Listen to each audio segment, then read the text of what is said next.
It's Dr. Taylor with Dr. Taylor Talks. Teaching and leading in public education is not for the faint of heart. It takes grit, energy, grace, and a daily desire to change the world.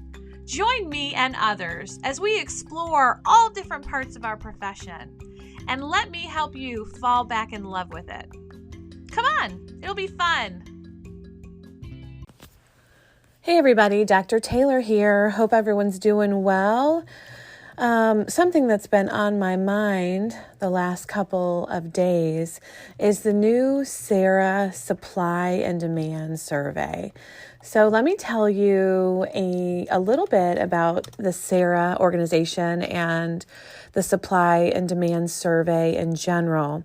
So CERRA was started probably 30 some years ago now with the Teacher Cadet Program, and they have been doing an annual supply and demand survey for many, many years. And in that survey, they interview basically districts from all over South Carolina, and what they do is they find out what's going on. In fact, at the beginning of each school year, they ask districts to collect information on teachers entering the profession, those leaving their classrooms or the profession altogether, and the positions that remain vacant. 83 South Carolina public school districts and career centers and state agencies submitted a survey this past year, and I want to talk to you a little bit about what those results said. Districts reported more departures from classrooms overall. Approximately 6,900 teachers from 2021 did not return to the teaching position in the same district for 21-22. This is 15.5% increase compared to the number of departures last school year. The reasons, 34 left for external reasons, like personal or family reasons, 18.5% retired, and 27% did not provide a reason. Regardless of the departure, 23% of teachers are teaching in another South Carolina school district. Districts reported fewer early career teacher departures. So that's good. 35% of all teachers who left had 5 or fewer years of classroom experience. 12 had only 1 year or less. And that's a little bit down from last year. 30% of first-year teachers hired for 2021 did not return to a teaching or service position. Districts reported more vacant positions, though.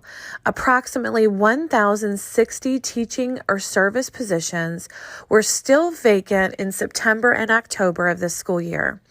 This is an increase of more than 50% compared to last school year, and it's the largest numbers of vacancies reported by districts since 2001. That's a big deal, y'all. 1,000 teaching positions are still vacant. Districts reported more teachers hired to fill vacancies, though, and so that could contribute. Bottom line, teachers are leaving, not enough teachers are going into the profession, and we still have vacancies across the state. So, what does this mean? What does this mean for South Carolina? What does this mean for our teaching force? What does this mean for the future of South Carolina education? I think all the more reason that we need to be super mindful of who we choose for our next state superintendent. While the state superintendent can't make all the difference, they definitely can make a difference. So, what are we looking for? What do we need to do?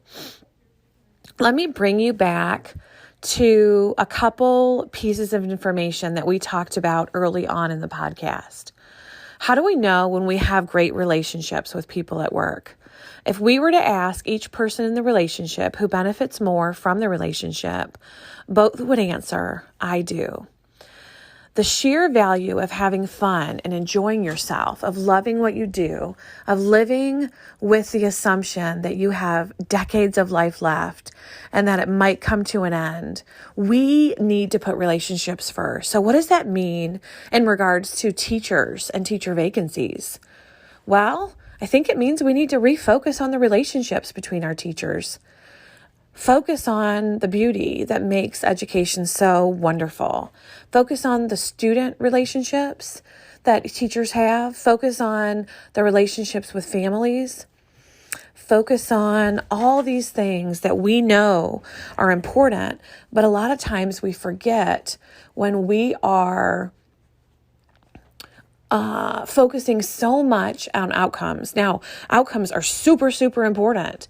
Without outcomes, we don't even know if we're successful.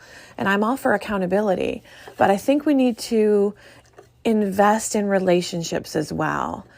As we think about the supply-demand survey and everything that we are up against in the next 5 to 10 years in education, what is it that we could do systematically to change and focus on relationships? Does it mean an SEL push across the state? Does it mean SEL and restorative relationships with teachers? Does it mean making more time for collaborative work amongst teachers and staff? I'm not sure exactly what it means, but what I do know is what we've been doing hasn't been working. We have more vacancies than ever. So I think I would spend some time this week thinking about what you can do personally to change the game for public education, and maybe we can make a difference if we work together. I'd encourage you to check out the newest supply and demand survey from CERRA. How you do that is you go just Google CERRA, and under research, you can click on supply and demand, and it should tell you everything you need to know about this recent annual report, and maybe start thinking about how you can help in the process. You guys go forth and be amazing. Have a great week.